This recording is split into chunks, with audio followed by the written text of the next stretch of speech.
Yes 8th class chapter है reproduction in animals. उसमें आज आगे हमने देखा था कि कुछ एनिमल्स में जो यंगन्स होते हैं वो अपने एडल्ट से बहुत ही डिफरेंट होते हैं। जैसे कि आप याद कीजिए, recall the life cycle of silk worm, larva, caterpillar, pupa, adult. और you studied in class 7th। Frog is another such example. Frog भी एक ऐसा एग्जाम्पल है जिनके यंग वंस जो है वो अपने एडल्ट से बहुत ज़्यादा डिफरेंट होते हैं। Observe the different stages of frog starting from the egg to the adult stage. We find that there are 3 distinct stage. Frog में जब वो एग से स्टार्ट होती है उसकी लाइफ साइकिल और एडल्ट तक उसकी 3 अलग अलग स्टेज अपने को दिखाई देती है। दैट इज़ एग फर्स्ट, फिर टैडपोल जिसे लार्वा भी बोलते हैं, और फिर adult. Don't the tadpoles look so different from the adults. क्या टैडपोल जो है अपने एडल्ट से एकदम अलग दिखाई नहीं देता है? Can you imagine that these tadpoles would some day become frogs? क्या आप ये मान सकते हैं कि ये टैडपोल जो है एक दिन फ्रॉग बन जाएंगे? Similarly, the caterpillar or the pupa of silkworm looks very different from the adult moth. उसी तरह कैटरपिलर और प्यूपा जो है सिल्कवर्म के वो अपने एडल्ट से बहुत ही अलग दिखाई देते हैं। देखो ये फ्रॉग का है, ये फ्रॉग है, ये इसका एग, ये अर्ली टेडपोल, ये लेट टेडपोल, और ये फ्रॉग, ये इससे एकदम बिल्कुल अलग है। ये फिश की तरह दिखाई देता है और ये एडल्ट एकदम फ्रॉग है। The features that are present in the adult are not found in these young ones. Adult के जो फीचर्स होते हैं, जो लक्षण होते हैं, वो इनके यंग वंस में यानी बच्चे में नहीं पाए जाते हैं। Then what happens to the tadpoles और कैटरपिलर्स देयर आफ्टर? तो फिर क्या होता है टैडपोल और कैटरपिलर का उसके बाद में? You must have seen beautiful moth emerging out of the cocoon. आपने ज़रूर देखा होगा कोकून से सुंदर मॉथ यानी सिल्क वर्म निकलता है। In the case of tadpoles they transform into adults. Tadpole जो है वो एडल्ट में बदल जाता है। Capable of jumping and swimming, जो जंप कर सकता है, स्विम कर सकता है। The transformation of the larva into an adult through drastic changes is called metamorphosis. ये ट्रांसफॉर्मेशन जो लार्वा से एडल्ट में होता है, जो परिवर्तन लार्वा से एडल्ट में परिवर्तन होते हैं, उस परिवर्तन को मेटामॉर्फोसिस बोलते हैं। What about the changes that we observe in our body as we grow? हमारे शरीर में क्या परिवर्तन होते हैं जब हम बढ़ते हैं? Do you think we too undergo metamorphosis? क्या हम सोचते हैं कि हम भी मेटामॉर्फोसिस के अंतर्गत गुजरते हैं? In human beings body part similar to those present in adults are present from the time of birth. मनुष्य में जो अंग एडल्ट में होते हैं वही उसके जन्म के समय में भी होते हैं। जैसा बच्चा जन्मता है, जितने अंग बच्चे में होते हैं वैसे के वैसे उसके वयस्क में यानी कि बड़े में होते हैं। Asexual reproduction. So far we have learned about reproduction in some familiar animals. अभी तक हमने जो रिप्रोडक्शन पढ़ा है उन एनिमल्स के बारे में पढ़ा है जिनको हम जानते हैं।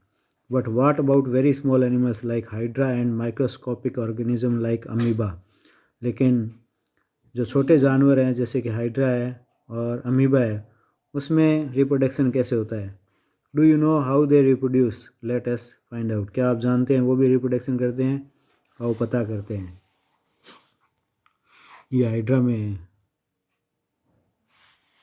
इन each hydra there may be one or more bulbs.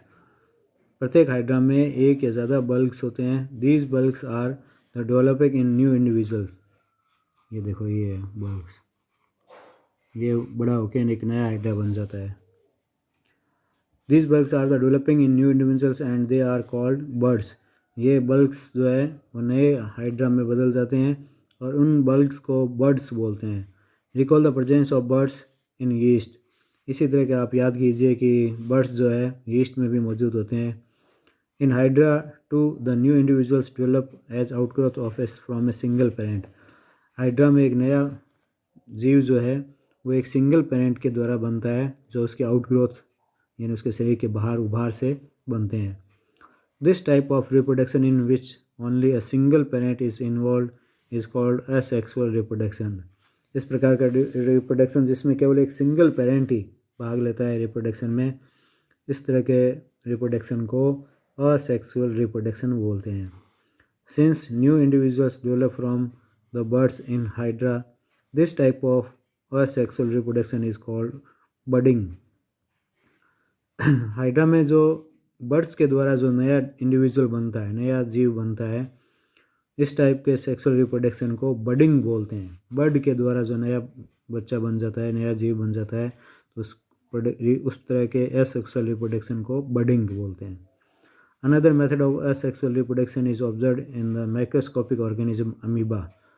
दूसरे तरह का जो एसेक्सुअल रिप्रोडक्शन है वो माइक्रोस्कोपिक ऑर्गेनिज्म यानी सूक्ष्म जीव जो माइक्रोस्कोप में दिखाई देते हैं, अमीबा है। Let us see how this happen. Amoeba में कैसे होता है। You have already learned about the structure of amoeba. आपने अभी तक अमीबा की संरचना का अध्ययन कर चुके हैं।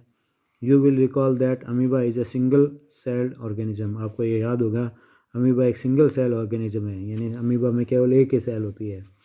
It begins the process of reproduction by the division of its nucleus into 2 nuclei. इसका जो रिप्रोडक्शन का प्रोसेस है वो इसका न्यूक्लियस जो पहले 2 न्यूक्लियाई में बंटता है, एक न्यूक्लियस 2 में बदल जाता है। This is followed by division of its body into 2 each part receiving और न्यूक्लियस। दिस इज इसके बाद में इसका जो शरीर के जो पार्ट होते हैं वो एक एक न्यूक्लियस लेकर 2 भागों में बंटना शुरू हो जाते हैं। Final 2 amoebae are produced from 1 parent amoeba. और अंत में 2 अमीबा जो है एक अमीबा से बन जाते हैं। दिस टाइप ऑफ, ये देखो ये है, पहले ये एक न्यूक्लियस था, फिर ये 2 न्यूक्लियस हो जाते हैं, डिवाइडिंग न्यूक्लियस, और ये फिर इसकी बॉडी जो है डिवाइड होना शुरू हो जाती है जिसमें एक एक न्यूक्लियस आ जाता है और 2 डॉटर अमीबा बन गए। This type of asexual reproduction in which an animal reproduces by dividing into 2 individuals is called binary fission। इस प्रकार का रिप्रोडक्शन जिसमें एक एनिमल जो है वो 2 इंडिविजुअल्स में बंट जाता है उसको बाइनरी फिजन बोलते हैं। Apart from budding and binary fission, budding और बाइनरी फिजन के अलावा there are other methods by which a single parent reproduce young ones. और एक अन्य मेथड भी है जिसमें एक सिंगल पेरेंट जो है वो बच्चों को जन्म देता है। You will study about these in your higher classes. इसके बारे में आप हायर क्लासेज में पढ़ेंगे।